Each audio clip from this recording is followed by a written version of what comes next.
Can't do this one now, bud.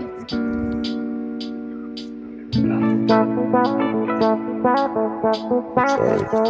I'm gonna joke.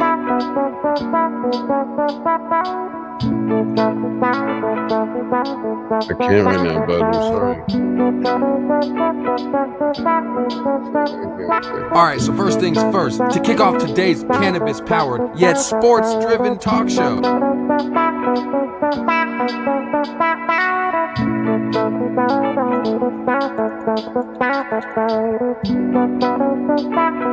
It's hard to deny the positive effect that cannabis has had on sports in the past and sports today as we know it. Cannabis is a part of sports whether you like it or not.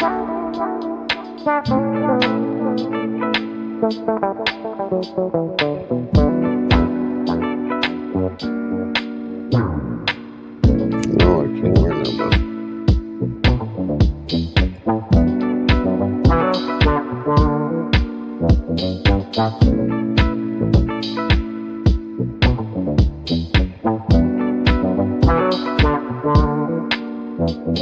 The Fantasy Football Huddle, presented by the Huddle Chat Sports Show and your host, Dallas Clark, also known as Indo is my Nindo.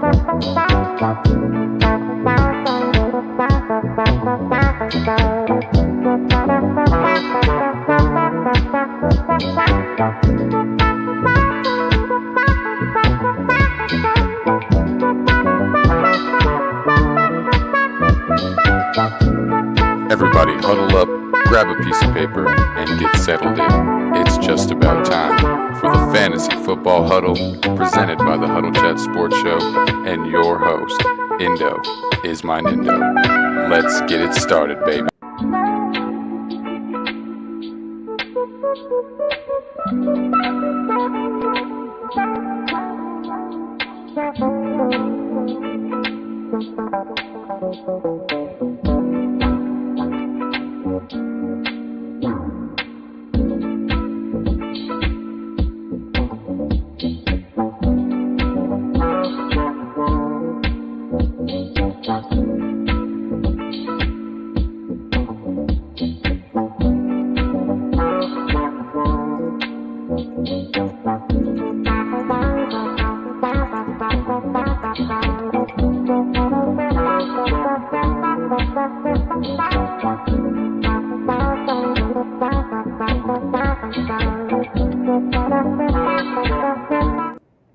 What is happening, baby? Welcome to the Huddle Chat Sports Network's live pregame NFL kickoff show, starting here for week 10. I had to put the beanie on, y'all. It's been cold out in Colorado. We had, what's it called? Hurricane-like snowstorm come through here, tear through the city, the mountains, and pretty much the entirety of the state. It's been cold, and I just dead ass did not want to do my hair today. Make sure you like the video and subscribe to the channel. Today, as we always do on this NFL kickoff show, we're going to be going through each and every game. Currently, we got the game in Germany, so Guten TAG to anybody watching the Germany game right now that's also tuning in to the Huddle Chat Sports Network's live pregame kickoff show. Now, we got the game going on. It's the Giants and the Panthers. It's not really been the most interesting game. However, it did kind of start get cracking right about the time that I got on here. Tyrone Tracy busted off a pretty decently big run, got into the end zone. Then Chuba Hubbard, who has been having a game, he's been having a good one out there in Germany. He's been having a big game. He got into the end zone as well. Bryce Young's been playing decently, but really it's just it's the stoppable force versus the movable object right now. You're looking at the worst offense in the league versus the worst defense in the league. It's a decent game because, like, back in my high school days, I played for Wasson High School. There was Mitchell High School. We were both two of the worst teams in the state, but our rivalry every year was cracking. We knew each other very well. And when two pretty shitty teams meet up, it ends up being a pretty good game, as we're seeing right now. It's not the most interesting game, but it's turned into a good game. Let me check up here on the score, see what the score is really fast. You're looking at Carolina, I believe, having the lead by 3 last time I checked. When I looked before I got online here, yeah, it looks like Carolina's up 17-7 at the current moment. You got a Bryce Young thrown touchdown, and then that ran touchdown by Chuba Hubbard. And then you're looking at the Tyrone Tracy touchdown on the New York Giants side. Other than that, like I said, I think the coolest thing that's happened so far in this game has been the referee, Steve Hockley, I believe it is. He made a penalty call early in the game, and he did it all in German. That was pretty cool. Crowd went crazy for that. I think that was the loudest the crowd has been so far. So as we always do here when we are talking, when we're doing our NFL pregame show, we always go through each and every matchup, kind of give you guys my thoughts on the game, who's going to win. I give you some parlays here towards the end of the episode that'll hopefully pay your rent this month. I got a couple of prop bets that I'm really liking today. And then I got a really big touchdown parlay that $100 can turn to $4,000 today when you're looking at it. So we're going to get into that a little bit later. And then we're also going to get that injury report here in about the next 7 minutes is when teams release their final injury report. So that's mostly what I'm waiting for here is that final injury report to come in from all these teams here about that 10 o'clock mark here, Mountain Standard Time. While we're doing that, make sure you drop below into the comments and let me know what your biggest questions are for this week's matchups. Let me know if you need any lineup advice. Let me know if you need any help with your fantasy football lineups, or if you just need help getting set up successfully for this Sunday. Now let's see here. The first game we're going to be talking about is going to be that New England Patriots Chicago Bears game. I think that DeAndre Swift is going to have a very big game today. You're looking at this being Chicago's first home game in 3 or more weeks. And New England has been extremely generous to the running back position. So if you have DeAndre Swift and he's not in your lineup, you're definitely needing to go onto your app right now and make that change. It sounded like I was talking like Michael Jackson right there.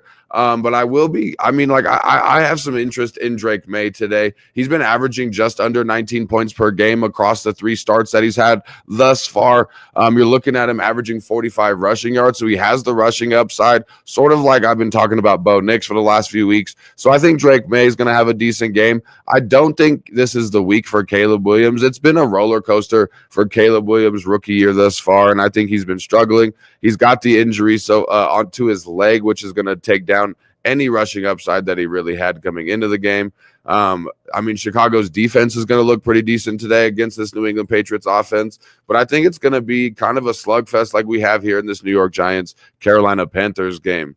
I think that New England probably puts up a decent fight. I think New England that'll be the underdog that I take today is the New England Patriots. We're looking at the New England Patriots taking this win by 24-17. Right now, I'm just sharing the posts out, get everything out on social media. Kind of sucks right now. It's a StreamYard being down that I'm not able to post on I'm not able to stream on Facebook, YouTube, Twitch like I normally do. So right now we are only on YouTube. And then after the episode is done, of course, you can check us out over at our new platform on Spotify as well. I guess it's really not that new anymore. We've had Spotify for the last couple of months. So make sure you check us out over there on Spotify if you're looking for audio-only versions of the show.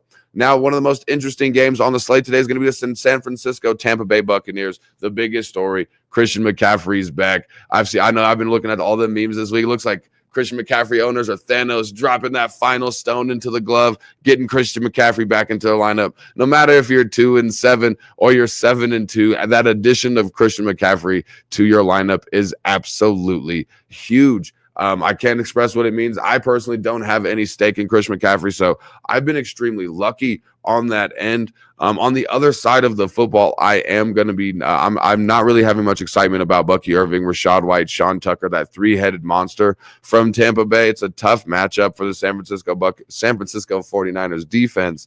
And the Tampa Bay Buccaneers running backs, with how they are splitting carries, I don't think any of them are really going to have a big enough game that you're going to want to start them. If you need to start Rashad White, if you need to start Bucky Irving, I don't think it's a bad decision. If I had better options, I would. I know in one league, I personally am having to start Bucky Irving in my flex because with all the injuries that I have on my bench, it's just not working out for me. I do think that Bucky Irving with the passing game involvement, I do like him a little bit more, I think, this week. But I like I said, it's really hard to pick on which one's going to have the best game. Like I said, if I can avoid it, I will. I just think Tampa Bay is going to be kind of hard-pressed to get anything going against the San Francisco 49ers defense, but you're looking at them missing Chris Godwin. You're looking at them missing Mike Evans. They need to get something going in one way or another. So like I said, if you need to start Rashad White or Bucky Irving, it's not a bad choice. You're looking at Juwan Jennings also being a pretty decent choice for you to start today as well. No team is allowing more yards to the slot position than the San Francisco 49ers or than the Tampa Bay Buccaneers, and the San Francisco 49ers Juwan Jennings runs out of the slot at 85% of his routes. So you're looking at him having a chance for a pretty good game today. I do think that San Francisco gets this win, even though they're banged up. Tampa Bay is banged up as well. This is really a get-right game for San Francisco. I think San Francisco takes this in a dogfight today. I'm thinking this one's probably going to be about 28-24 when I'm looking at the final score here. Low on field goals, but I do think San Francisco really needs to get things going, especially getting CMC back in the lineup, even if it's in a limited fashion. I am looking at the next game, going to be Denver at Kansas City. You're looking at this Kansas City offense playing against this really good Denver defense. Denver's defense has shown holes in the last few weeks. You are looking at them allowing some points go up in these last couple of weeks.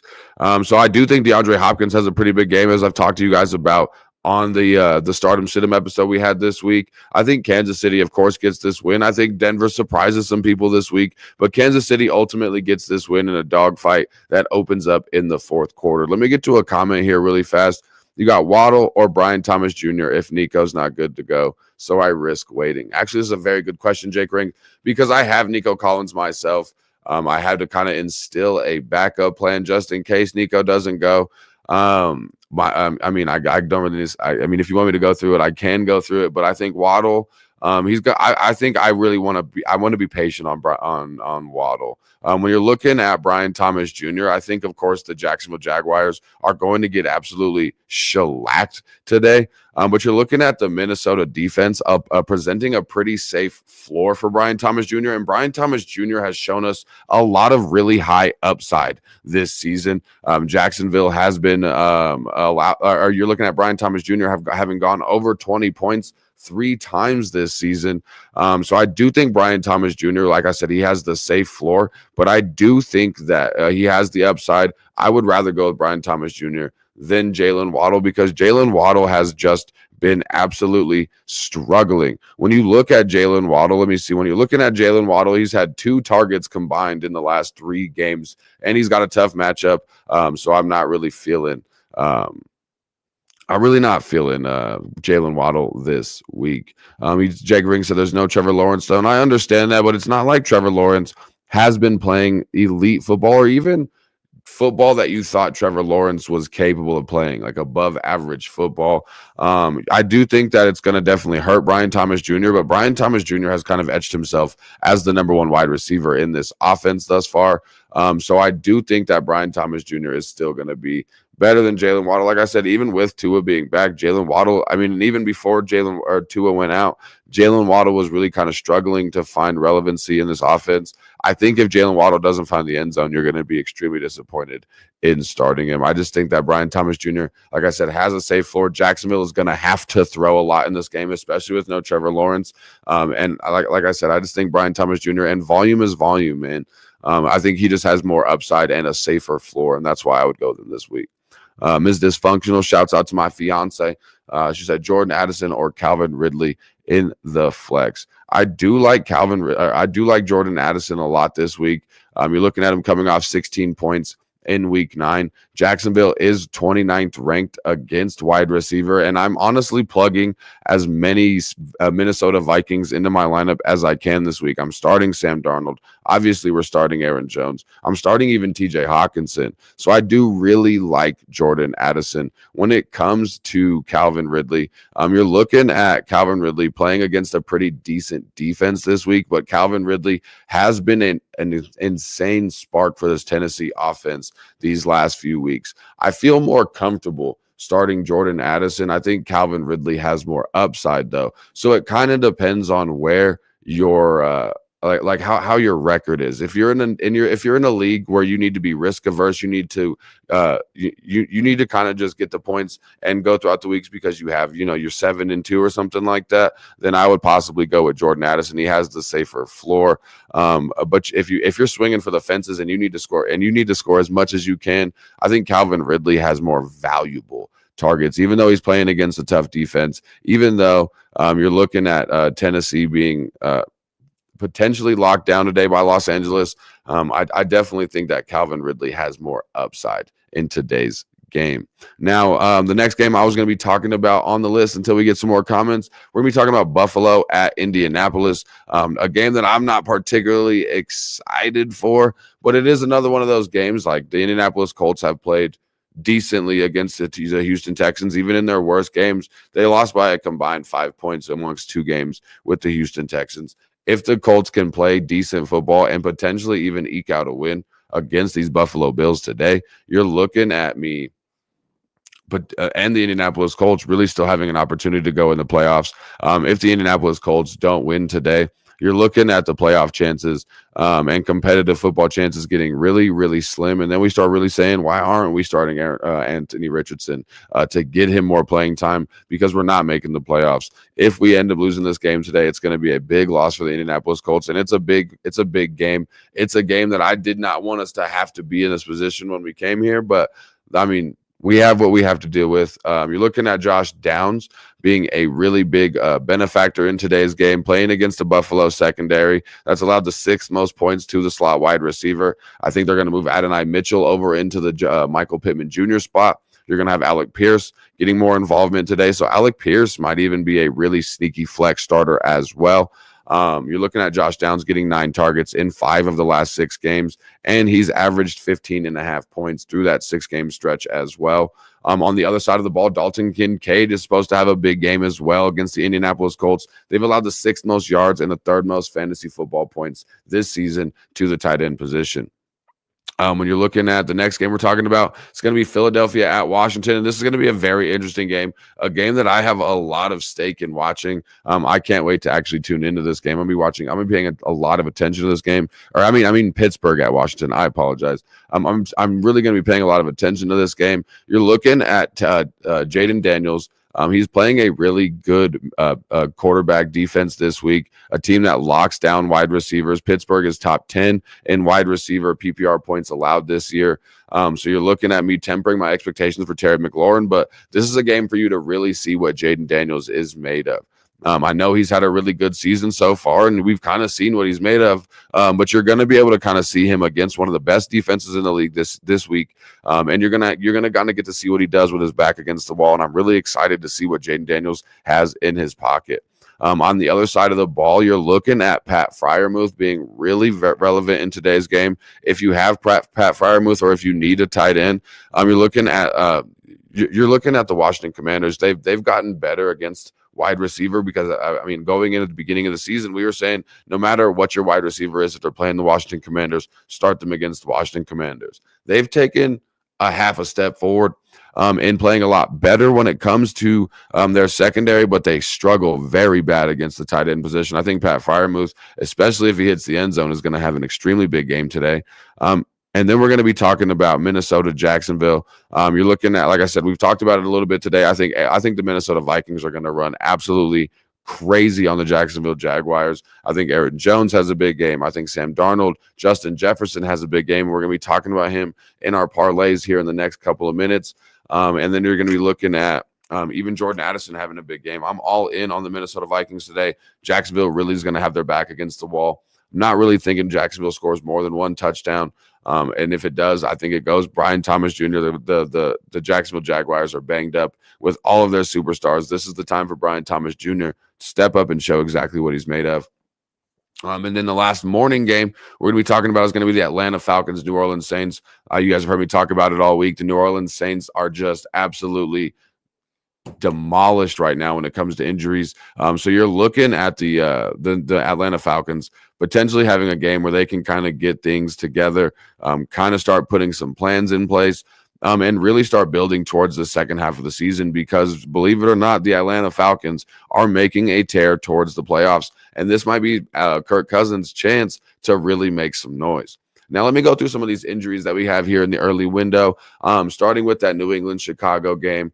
As far as the Patriots, you're looking at mostly defensive injuries. Yannick Ngakoue, Kyle Duggar, Tyquan Thornton on the offense at wide receiver, but he's not a big part of their offense. So not many injuries in this game on the Bears side of the ball either. Looking at a couple of offensive linemen, which is really terrible for them, and Noah Sewell at linebacker, but no real fantasy relevant players are going to be injured in that game. When it comes to the Buffalo Bills, Indianapolis Colts game, looks like no wide receiver Keon Coleman, no wide receiver Amari Cooper for the Buffalo Bills, which is going to be kind of nice for the Indianapolis Colts. They're gonna have a break at least this week, but they still do have a couple of problems to deal with, like Josh Allen. Today, I think Josh Allen, I'm tempering my expectations with him with having some wide receiver issues. However, Josh Allen is still Josh Allen, and this Indianapolis Colts defense will allow points. On the Indianapolis Colts side of things, we've talked about it early this week. Michael Pittman is out, which is something they should have done for a couple of weeks. That's really going to be the only fantasy relevant injury that we have in that game. Moving on to the Vikings and Jaguars game, not really many injuries on the Minnesota Vikings side of the ball, but the Jacksonville Jaguars, as we've heard from Jake Rings, Trevor Lawrence is going to be out this week as well. But that's really going to be it as far as injuries. It's a big injury for the Jacksonville Jaguars to have, but there will be no Trevor Lawrence this week in that game. Let me see here. Broncos, Chiefs, you're looking at Juju Smith-Schuster, Clyde Edwards-Helaire still being out as well. For the Kansas City Chiefs, the quarterback, the Broncos, looks like Greg Dulcich, their tight end, is out, and that's really going to be the only offensive player. Not many relevant injuries there. Atlanta Falcons, New Orleans Saints, you're looking at, I mean, honestly, it's outside of injuries that we already know about. So far in the early window, it doesn't seem like we have any surprises besides the Trevor Lawrence surprise. Running back Jamal Williams for the Saints is going to be out today. Spencer Rattler's the emergency third quarterback. Kool-Aid McKinstry's out for the New Orleans Saints as well. That's really going to be it. 49ers, Charvarius Ward, cornerback, is going to be out. Really nobody. Joshua Dobbs, but I think he was the third string quarterback anyway. Buccaneers, we already know Mike Evans is going to be out. Let's see here. Pittsburgh Steelers, you're looking at the Pittsburgh Steelers playing the Commanders. I mean, Marshawn Lattimore is out. That's the biggest loss in the game, but looks like really nobody's getting really hit too terribly in the early window, which is really nice. Any injury that we have so far that I'm seeing in the early window is something we already knew about, or not something that's going to affect your fantasy football roster. So let's go ahead and get into some of these parlays that could potentially pay your rent this month. I'm going to give you some of my favorite props for this week, starting out showing you guys that I'm not just a Colts loyalist. Josh Allen is going to throw more than one touchdown today. I got Josh Allen over 1.5 touchdowns on today's money line. I also got Justin Jefferson in this Minnesota-Jacksonville game going over 94.5 receiving yards today. Justin Jefferson is going to absolutely torch this Jacksonville Jaguars team. I'm also going with Kareem Hunt over 72 rushing yards today with this Kansas City Chiefs against the Denver Broncos. Pretty shitty running defense. And then in that same game, we're going with Bo Nix to throw over 209 yards. He's been absolutely killing it. You're looking at the Kansas City Chiefs allowing a lot of yards to quarterbacks so far this season, allowing a lot of points to quarterbacks this season. And Bo Nix has been very good when it comes to his over-under prop on his passing yards. So we're sticking with those four when it comes to our money line. Now, here's a touchdown parlay that can turn $100 into $4,000 that on this morning for you right here, right now. Starting off with Garrett Wilson against the Denver Broncos. I think Garrett Wilson is going to be scoring a touchdown against that Denver Broncos defense, which is going to be the start of this touchdown parlay. Then you're looking at DeAndre Swift playing against the New England Patriots, a terrible running defense. I think DeAndre Swift might even hit this touchdown in the first quarter. That's the second portion of this touchdown parlay. Third portion is going to be Justin Jefferson against the Jacksonville Jaguars. As I told you, I think Justin Jefferson is going absolutely buck wild when it comes to this game today, and he's going against the Jacksonville Jaguars' terrible passing defense. So Justin Jefferson's going to find the end zone, making the third leg of this parlay. Leg 4 will be George Kittle getting a touchdown, and he scored 6 touchdowns in the last 7 games. And you're looking at him playing against one of the best matchups you can have against the tight end position. He's got a ton of red zone targets, and they're going to continue that trend this week while they still need to get somebody to get into the end zone, while they're still trying to get Christian McCaffrey back into the lineup. You're looking at George Kittle finding the end zone yet again today. And the fifth and final leg of this parlay that turns $100 into $4,000 for you today will be Darnell Mooney scoring a touchdown against the New Orleans Saints. They just traded away Marshawn Lattimore. They really have no options. I think the Atlanta Falcons, as I told you, are going to go absolutely crazy in a get-right game against the New Orleans Saints, and Darnell Mooney is going to find the end zone. If you do want to change up one of these legs on this parlay, I have 3 additional touchdown scorers that I feel really good about today. You got Cade Otton for the Tampa Bay Buccaneers, who's got 6 red zone targets in the last 3 weeks and 12 red zone targets on the season, and he's averaging 10 targets over the last 3 weeks since Mike Evans and Chris Godwin have gone out. Also, Saquon Barkley against the Dallas Cowboys. You're looking at Saquon Barkley obviously needing to find that end zone. So I think Saquon Barkley is going to have an absolutely big game today as well. And then Kareem Hunt for the Kansas City Chiefs. We've talked about him. I think he's going over 72 yards. You're looking at Kareem Hunt definitely going to have a touchdown, I think, in this game today against the Denver Broncos. I honestly think it's going to be one of those. If anything, the Kareem Hunt is the one that I'm the most worried about, because I feel like that Kareem Hunt is going to be one of those sweaters. That's going to be one of those that comes late in the game when you really are banking on your parlay cashing and you need that Kareem Hunt touchdown. He's going to make your day better towards the end of the day. So those are going to be 8 of my favorite touchdown scores. I told you guys the first 5. If you put those together, that turns 100 into $4,000 and can pay your rent this month right here, right now, and start some of that early Christmas shopping. If you want to start some of that early Christmas shopping, make sure you hit up my sponsor, Dank Life Clothing brand, guys. It's a great place to get personalized football gear. You guys have seen a ton of the gear that they've made for us here, and we are going to be doing a giveaway here around the holiday seasons from Dank Life Clothing brand as well. But that's going to, I think, do it for today's games. We got all the injury information out. I gave you guys my parlays. Hopefully we can pay your rent, or at least help you start making a dent in your debt or something like that. But anyway, guys, make sure you keep your chins up and your attitudes down. I wish you all luck in your fantasy football leagues, unless you're playing me, because everybody's got to go down that's playing me this week. But I much love to you guys. Thank you all for your love and support. Make sure you smash that like button, hit that subscriptions bar, but never forget to keep that chin up and that attitude down. And I'll see y'all next time.